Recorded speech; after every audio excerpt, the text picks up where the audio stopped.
قسمت بعدی خانم کتابی ایاسوفی ببخشید قراره یه قطعه شعر بخونم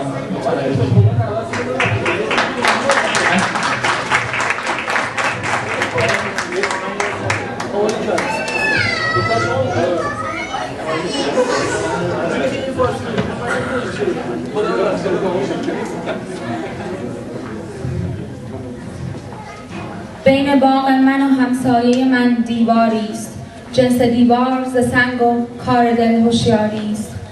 دل ما منتظر لحظه زیبا شدن است، باغ خشکیده ما خسته ز تنها شدن است. گرچه دستم به نبرد سیاهی مغلوب است، دل دیوار ز ترس قدمش آشوب است.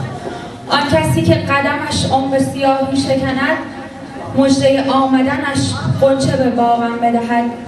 گرچه دیوار شه غربت و ویرانگی است، نوبهاران هدفش وحدت همسایگی است. من و همسایه من متحد دست به دست، نوبهاری برویم سوی وطن واله و مست. لحظه ای یاد بهاران وطن تازه کنیم، همه یاران هم و دشمن دیوار شویم.